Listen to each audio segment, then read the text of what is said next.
మల్కాజ్గిరిలో సర్దార్ సర్వాయి పాపన్నగౌడ్ జయంతి వేడుకలను గౌడ సంఘం ఆధ్వర్యంలో ఘనంగా నిర్వహించారు.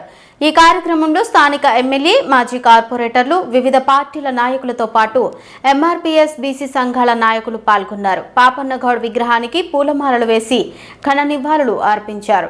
ఈ సందర్భంగా పలువురు వ్యక్తులు మాట్లాడుతూ సర్దార్ సర్వాయి పాపన్నగౌడ్ ఆశయాలను ఆచరణలోకి తీసుకురావడంతో పాటు ఆయన పోరాటాలు, త్యాగాలను నేటి తరానికి తెలియజేసేలా కార్యక్రమాలు నిర్వహించాలని పిలుపునిచ్చారు.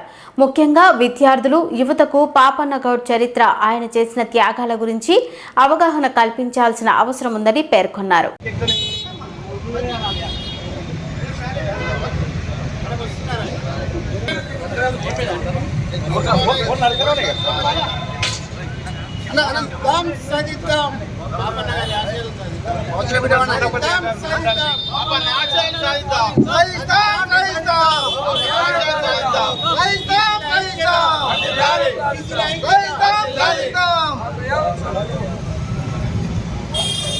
ఏంటంటే ఇవాళ ఇక్కడికి వచ్చిన నాయకులందరూ, అన్ని పార్టీల నాయకులు వచ్చిండు, వాళ్ళందరికీ మనం అభినందిస్తాం.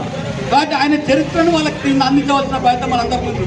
కాబట్టి దానిలో మా వంతు సహకారం కావచ్చు, సలహాలు కావచ్చు, మీతో కలిసి పనిచేస్తామని చెప్పి కోరుకుంటూ అవకాశం ఇచ్చిన పెద్దలందరికీ మరోసారి ధన్యవాదాలు చెప్పుకుంటూ, జై పాపన్న ఆశయాలను, పాపన్న ఆశయాలను అయితే కూడా వాళ్ళకి డబ్బులు ఇవ్వకుండా వాళ్ళని మోసం చేస్తుంటే మరి ఎన్ని రోజులైనా బహుజనులకు ఇబ్బందిగానే ఉన్నదని చెప్పేసి అందరినీ కలుపుకొని 12 మందితో గెరిల్లాని ఏర్పాటు చేసుకున్న తర్వాత ఆయన లోకల్గా చిన్న గొడవ పడ్డాడు. కళ్ళు తాగి పైసలు లేకుండా పోతే ఎందుకు డబ్బులు ఇవ్వని చెప్పి వాళ్ళ అమ్మ అడిగినందుకు, అమ్మను కొట్టిపోయినందుకు తల్లిని కొడతారా అని చెప్పేసి నెక్స్ట్ నరరూప రాక్షసుడు ఇట్లా చంపాడని చెప్పేసి ఒక భూగండ తీసుకొచ్చారు. ఆయన కొట్టి చంపేశారంట అక్కడ. దాని తర్వాత ఆయన మఫ్టీలో వెళ్ళిపోయాడు లోపలికి, గెరిల్లాగా మారి అక్కడ నుండి మరి ఆయన గ్రూపును తయారు చేసి 12 కిలాలను తయారు చేసుకొని 12 నుంచి 36 కిలాలని అందరి బహుజనులను చేసిండు. సాకల్ని ఒక దగ్గర, మంగల్ని ఒక దగ్గర, దూరేకులను ఒక దగ్గర, రాజులను చేసిన తర్వాత చక్రవర్తులు అయిన తర్వాత ఆయన అందరికీ చక్రవర్తిగా రాజ్యాధికారం చేసిండు.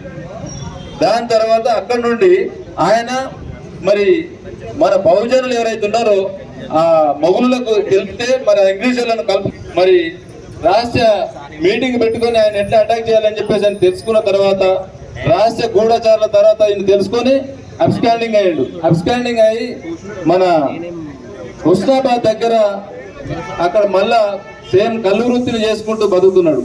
ఈ లోపల అక్కడ ఉన్న కళ్ళు తాగిన వాళ్ళు కానీ వాళ్ళు కానీ ఈ బహుజన వీడు ఇంత రాజు అని చెప్పి విన్నాము, మరి నన్ను చూసినాం కదా, పేరు ఇదే కదా అని చెప్పేసి వాళ్ళు మళ్ళీ చేరదీసిరు. అక్కడ ఇంగ్లీష్ వాళ్ళకి చేరదీస్తే వాళ్ళు వచ్చేసి అటాక్ చేసి